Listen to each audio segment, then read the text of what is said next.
BJP. അനുകൂല Christian രാഷ്ട്രീയ party രൂപീകരണത്തിന് സഭയുടെ പിന്തുണയില്ല. സഭാ നേതാക്കളെ വിളിച്ചത് കർഷക യോഗത്തിനെന്നാണ് വിശദീകരണം. തെറ്റായ പ്രചാരണം വന്നതോടെ കർദിനാൾ മാർ ജോർജ് ആലഞ്ചേരി ഉദ്ഘാടന പരിപാടിയിൽ നിന്ന് പിന്മാറിയിരുന്നു. ജോർജ് ജെ മാത്യുവിന്റേത് സ്വന്തം നിലയ്ക്കുള്ള നീക്കമാണെന്നും ആലോചനകളോ ചർച്ചകളോ നടന്നിട്ടില്ല എന്നും സഭാ നേതൃത്വം വ്യക്തമാക്കി. സജോ ദേവസ്യ വിവരങ്ങളുമായി. സജോ, ഒരിടയ്ക്ക് സഭ പാർട്ടി രൂപീകരിച്ചേക്കുമെന്നുള്ള പ്രതികരണങ്ങളൊക്കെ സഭയിൽ നിന്ന് തന്നെ ചില പ്രതികരണങ്ങളായി വന്നിരുന്നു. ഇപ്പോൾ ബി.ജെ.പി. അനുകൂലമായ ഒരു രാഷ്ട്രീയ പാർട്ടി രൂപീകരിക്കുമ്പോൾ അതിൽ സഭാ പ്രതിനിധിയെ തന്നെ ഉദ്ഘാടനത്തിന് ക്ഷണിക്കുകയും ചെയ്തു. ഇപ്പോൾ എന്താണ് സഭ പറയുന്നത്?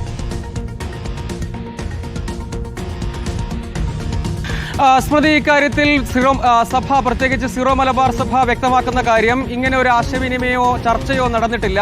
ജോർജ് ജെ മാത്യുവിന്റെ നേതൃത്വത്തിൽ സഭയുടെ പിന്തുണയുള്ള ഏതെങ്കിലും ഒരു രാഷ്ട്രീയ പാർട്ടി രൂപീകരിക്കാൻ കൂടിയാലോചനയോ അത്തരമൊരു ചർച്ചകളോ ഉണ്ടായിട്ടില്ല.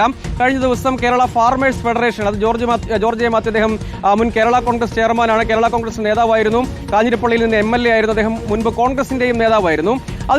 അദ്ദേഹത്തിന്റെ നേതൃത്വത്തിലാണ് പ്ലാന്റർമാരും മറ്റു വിവിധ ആളുകളെയൊക്കെ കൂട്ടിച്ചേർത്ത് ആദ്യം ഒരു കർഷക സംഘടനയും അതിനുശേഷം ഇന്ന് രാഷ്ട്രീയ പാർട്ടിയും പ്രഖ്യാപിച്ചിട്ടുണ്ട്. നാഷണൽ ഫാർമേഴ്സ് പാർട്ടി എന്ന പേരിൽ പാർട്ടിയൊക്കെ പ്രഖ്യാപിക്കുകയും ചെയ്തിട്ടുണ്ട്. പക്ഷേ ഇക്കാര്യത്തിൽ നേരത്തെ ആദ്യഘട്ടത്തിൽ ഈ കർഷക യോഗം നടക്കുന്ന വേളയിൽ അതിൽ കർദിനാൾ മാർ ജോർജ് ആലഞ്ചേരിയെയാണ് ഉദ്ഘാടകനാക്കിയത്. ഒപ്പം കാഞ്ഞിരപ്പള്ളി രൂപതയുടെ മുൻ അധ്യക്ഷന്മാർ മാത്യു അറക്കലിനെയും ആ പരിപാടിയിലേക്ക് ക്ഷണിച്ചിരുന്നു. അതിന് പിന്നാലെ രാഷ്ട്രീയ പാർട്ടി രൂപീകരണം എന്ന വിവരം ആദ്യഘട്ടത്തിൽ പക്ഷേ സഭാ നേതൃത്വത്തിന് അറിയുമായിരുന്നില്ല. അങ്ങനെ ഒരു ബി.ജെ.പി. അനുകൂല രാഷ്ട്രീയ പാർട്ടി രൂപീകരിക്കാൻ പോകുന്നു, അതിന്റെ ഉദ്ഘാടനം കർദിനാൾ മാർ ജോർജ് ആലഞ്ചേരി നടത്തുന്നു എന്ന നിലയ്ക്ക് വിവരം പുറത്തുന്നു. അതിന് പിന്നാലെ അദ്ദേഹം കോട്ടയത്ത് നടന്ന ആ പരിപാടിയിൽ നിന്ന് പിന്മാറി. അതൊരു തെറ്റായ പ്രചരണമാണ്, അങ്ങനെ എന്തെങ്കിലും ഒരു ചർച്ച നടന്നിട്ടില്ല എന്നാണ് വിശദീകരിക്കാൻ ശ്രമിക്കുന്നത്. ഇതേ ജോർജ് ജെ മാത്യുവിന്റെ നേതൃത്വത്തിൽ നേരത്തെ നാഷണൽ പ്രോഗ്രസീവ് പാർട്ടി എന്ന നിലയ്ക്ക് മുൻ കത്തോലിക്ക കോൺഗ്രസ് നേതാവും ഒപ്പം മുൻ കേരള കോൺഗ്രസ് നേതാവുമായ ജോണി നെല്ലൂർ എന്നിവരെല്ലാം ചേർന്ന് മുൻപ് ഒരു പാർട്ടി പ്രഖ്യാപിച്ചിരുന്നതാണ്. ആ പാർട്ടി പിന്നീട് അതിന്റെ പ്രവർത്തനം മുന്നോട്ട് പോയില്ല.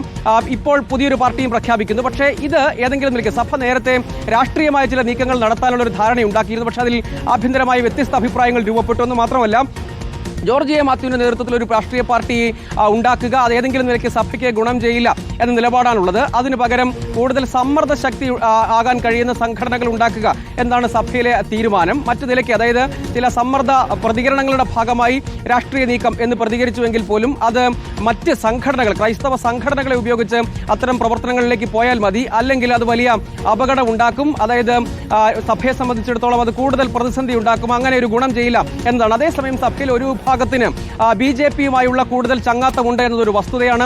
ആ നിലയ്ക്കുള്ള പലതരത്തിലുള്ള ആശയവിനിമയങ്ങൾ നടക്കുകയും ചെയ്യുന്നുണ്ട്. പക്ഷേ ഇങ്ങനെ ഒരു രാഷ്ട്രീയ പാർട്ടി രൂപീകരണം എന്നത് അത് തെറ്റായി പ്രചരിപ്പിക്കപ്പെട്ടതാണ്. അത് കർദിനാൾ ഉദ്ഘാടകനാകുന്നു എന്ന നിലയിൽ വന്നപ്പോഴേക്കും സഭയൊരു രാഷ്ട്രീയ പാർട്ടി രൂപീകരിക്കാൻ പോകുന്നു, അത് ക്രൈസ്തവ മേഖലയിൽ നിന്ന്, പ്രത്യേകിച്ച് മധ്യ തിരുവിതാംകൂറിൽ നിന്ന് NDAയിൽ ഘടകകക്ഷിയാകാൻ പോകുന്ന ഒരു പാർട്ടിയായിരിക്കും എന്ന നിലയ്ക്കുള്ള പ്രചരണമാണ് ഉണ്ടായത്. അത് പക്ഷേ പൂർണ്ണമായും തെറ്റാണ്. അങ്ങനെ ഏതെങ്കിലും നിലയ്ക്ക് സഭയുടെ ആശീർവാദത്തോടുകൂടി ഒരു രാഷ്ട്രീയ പാർട്ടി രൂപീകരിച്ചിട്ടേ ഇല്ല.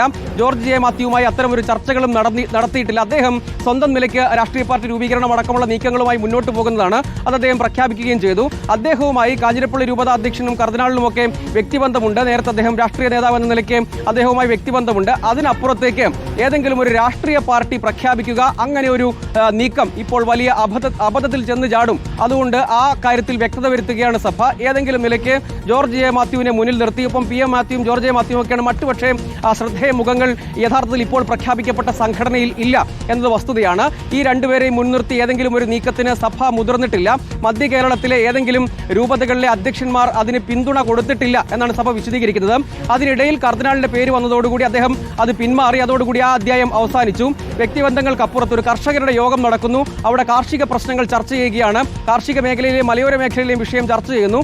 ആ പരിപാടിയിൽ വരണം, സംസാരിക്കണമെന്ന് നിർദ്ദേശിച്ചതുകൊണ്ട് സഭാ നേതാക്കൾ അതിന് കൈകൊടുത്തതാണ്, അല്ലെങ്കിൽ ആ പരിപാടിയിൽ ഉദ്ഘാടകനാകാമെന്നൊക്കെ സമ്മതിച്ചതാണ്. അതിനെ പക്ഷേ പിന്നീട് തെറ്റായി പ്രചരിപ്പിക്കുന്ന ഒരു രാഷ്ട്രീയ പാർട്ടിയുടെ രൂപീകരണ യോഗം കർദിനാൾ ഉദ്ഘാടനം ചെയ്യുന്നു. അത് സഭയുടെ പിന്തുണയുള്ള ക്രൈസ്തവ രാഷ്ട്രീയ പാർട്ടിയായിരിക്കും, അത് NDAയിൽ ഘടകകക്ഷിയാകും. അങ്ങനെ പുതിയൊരു രാഷ്ട്രീയ ഫോർമുല സംസ്ഥാനത്ത് രൂപപ്പെടുന്നു എന്ന വിധത്തിലാണ് പ്രചാരണം നടന്നത്.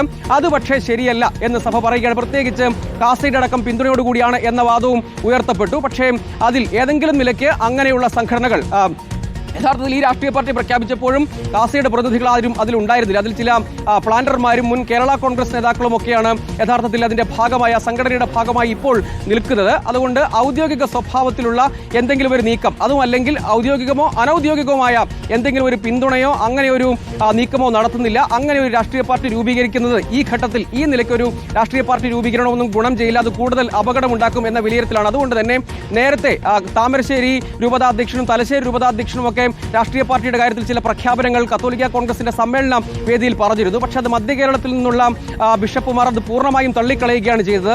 അത് അപകടമാണ്. പകരം സമ്മർദ്ദ ശക്തിയായി നിൽക്കുക എന്നതാണ് ഈ ഘട്ടത്തിൽ വേണ്ടത്.